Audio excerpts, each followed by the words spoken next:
On me pose souvent la question, comment est venue ta passion pour El Fenomeno Ronaldo et surtout pour le Brésil?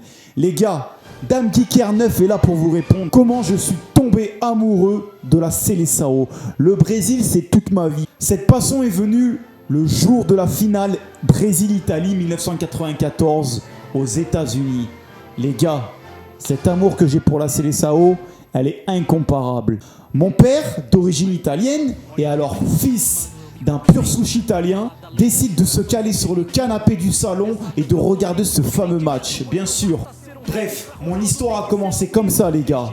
Finale, Brésil-Italie. Mon père m'appelle, j'avais 6 ans. Et je m'assois sur le canapé, les gars. Lors de cette finale 1994, donc je m'assois sur le canapé. Et là, je sais pas pourquoi, étant gamin, déjà, j'ai kiffé sur la couleur jaune. Le premier déclic s'est déclenché au niveau de la couleur, les gars. La couleur jaune. Je sais pas pourquoi, j'étais gamin. Cette couleur, bah je sais pas, les gars. Elle m'a flashé, elle m'a fait un tilt dans la tête. Mon père me dit alors, fiston, t'es pour qui? En tant que gamin, j'ai dit, papa, je suis pour les jaunes. Et lui, il me disait, non, le Brésil va perdre. Ah, c'est le Brésil en jaune? Ok, allez. J'ai observé malgré mon jeune âge le jeu de la Seleção. C'était magique, le Joga Bonito, Romario, Bebeto et j'en passe.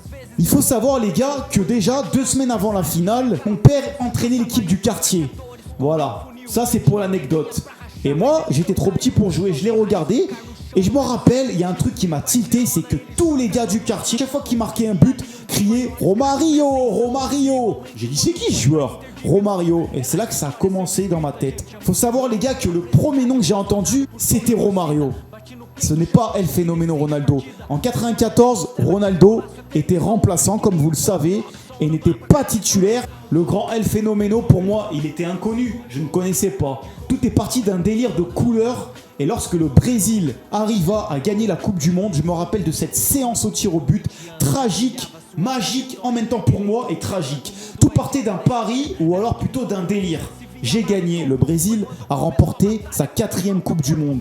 Je sais pas pourquoi les gars, quand Roberto Baggio a tiré son penalty et il l'a manqué, j'ai eu une euphorie. Tout partait donc ce défi et mon père était triste. Ce qui m'a fait le plus mal, c'est que je regardais les infos le lendemain et je m'en rappellerai tout le temps, c'est que les Italiens ont pleuré. Certains sont même suicidés. C'était un événement tragique pour les Italiens et en même temps magique pour les Brésiliens. Je sais pas pourquoi, mon père était italien et pourtant les gars, et depuis ce jour-là, le Brésil ne m'a pas quitté. Par la suite, les années ont passé et j'ai commencé à suivre le Brésil. En 1994, à l'époque, il n'y avait pas Internet. Donc, je me renseignais comme je pouvais, les gars. Je kiffais cette équipe de Brésil et le lendemain, je m'en rappellerai toute ma vie. J'ai demandé à mon père qu'il m'achète un maillot du Brésil et je m'en rappellerai toute ma vie. Il l'a refusé, mais ne vous inquiétez pas, les footeux, il s'est rattrapé par la suite. J'en viens. Donc comme je vous disais les gars, les années ont passé, 1994, 1995, 1996 et boum, 1996, c'est là que j'ai découvert Ronaldo, mon idole. Mon idole les gars, El Fenomeno, je l'ai vu pour la première fois jouer. Quand j'ai découvert Ronaldo, je m'en rappelle, ce n'était pas avec l'équipe du Brésil, c'était avec le Barça. L'équipe du Barça à l'époque entraînée par Robbie Robson. Et là les gars, ça a été magique. J'ai suivi toutes ces actualités, toutes les informations, tout ce qui pouvait traîner sur El Fenomeno. Il m'a traumatisé les gars. Bien que j'ai kiffé Romario, et ça soit le premier Romario que j'ai connu, Ronaldo est mon idole. Pourquoi? En 1997, 1 an plus tôt, au tournoi de France, rappelez-vous, le tournoi de France, le petit tournoi de France qui a été organisé par la FIFA. J'ai kiffé et je m'en rappelle, c'était passé sur une chaîne française, TF1 ou M6, je sais plus. Il y avait donc ce fameux match Brésil-France. Il y avait aussi par la suite Brésil-Italie et Brésil-Angleterre. Le Brésil avait remporté la victoire avec un but de Romario contre l'Angleterre, avait fait match nul contre l'Italie 3-3 avec un but de Ronaldo et Romario. Les souvenirs sont là, je me rappelle comme si c'était hier les gars. Et c'est surtout ce match contre la France, 1-1. Cette frappe extraordinaire et surpuissante de Roberto Carlos. Et au-delà de Ronaldo El Fenomeno, j'ai commencé à kiffer les autres joueurs. Je me suis intéressé à Roberto Carlos, Mais cette année, 1997, je m'en rappellerai tout le temps, les gars, j'habitais à Villefranche-sur-Saône. Et cette année-là, 97 m'a traumatisé. Donc préparation de la Coupe du Monde. Donc là, on est en mode tranquille. Moi, avec mon petit ballon. Et je partais jouer au foot, au synthétique avec mes potes. Même parfois seul, les gars. Je m'en rappelle, il y avait un mur et je tapais le ballon comme ça tout seul. Je commençais à aimer ce jeu de Joga Bonito. Et surtout, en 97, c'est cette pub qui m'a traumatisé.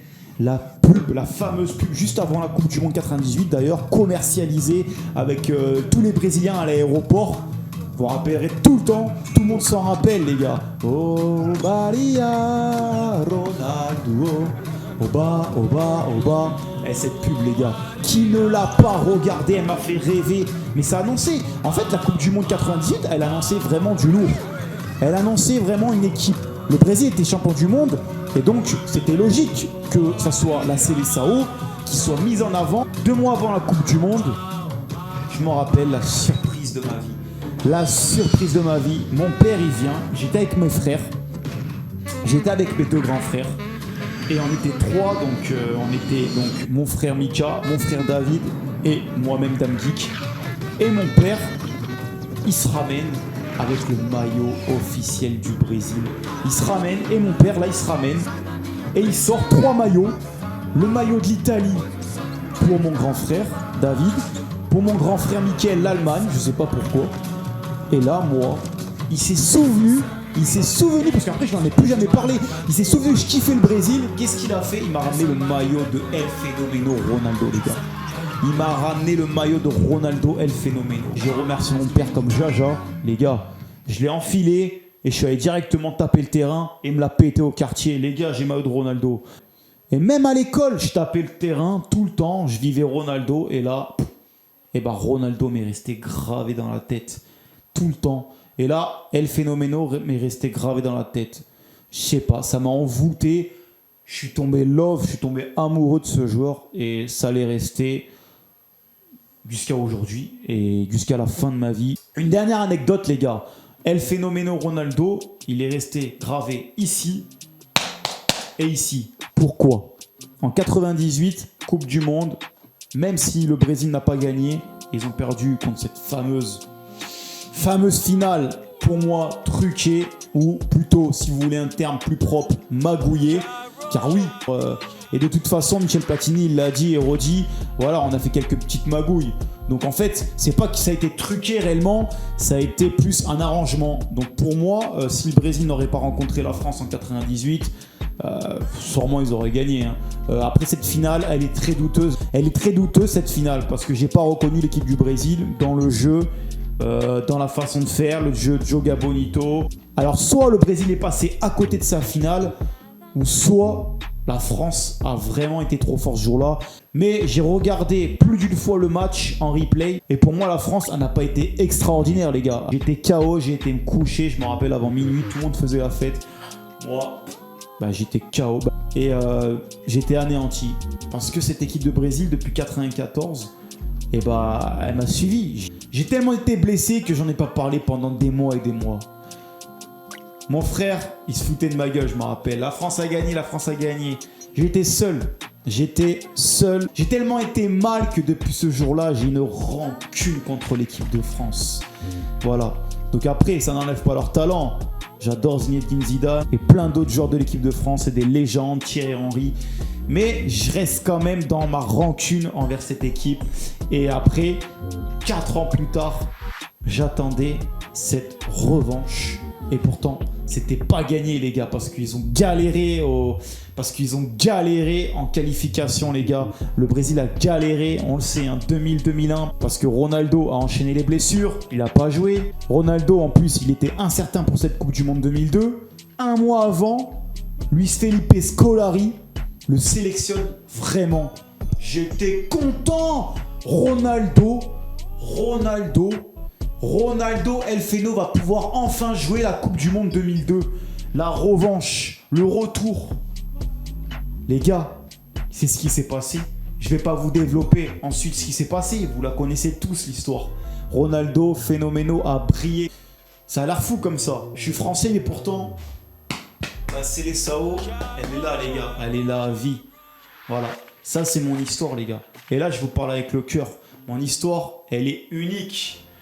Après, je sais qu'il y a beaucoup de gens... Après, je sais qu'il y a beaucoup de gosses qui ont connu Ronaldo comme ça aussi. Mais derrière, ils sont pour l'équipe de France où ils aiment un autre club ou un autre pays. Moi, depuis ce jour-là, Brésil à 100%. Je n'ai pas arrêté une seule seconde de vivre Brésil. El Phénomène Ronaldo. Donc en 2002, les gars, j'ai eu ma consécration. Et là, j'ai pas pleuré. C'est moi qui a pris ma revanche en 2002. J'ai crié, c'est moi qui a fait la fête. J'ai fait la fête solo, certes, les gars, mais j'étais content. Je sais pas si vous vous rendez compte, les gars, mais la Penta, elle m'a fait un déclic de malade dans ma tête. Depuis ce jour-là, mon amour n'a jamais cessé d'exister pour El Phénoméno. Car pour moi, il a eu sa revanche de 98. Et pour moi, la souffrance de 1998, les gars, elle s'est complètement enlevée, elle s'est complètement effacée. Voilà mon histoire, les gars. Voilà mon histoire de ce joueur extraordinaire, de cette équipe magnifique, de cette nation, la meilleure nation du football pour moi, la meilleure nation du foot. Voilà, j'espère que mon histoire vous a plu. Mon amour pour le Brésil restera éternel. C'était Dame Geeker 9. Bye bye à tous, vous connaissez la devise. Et plah!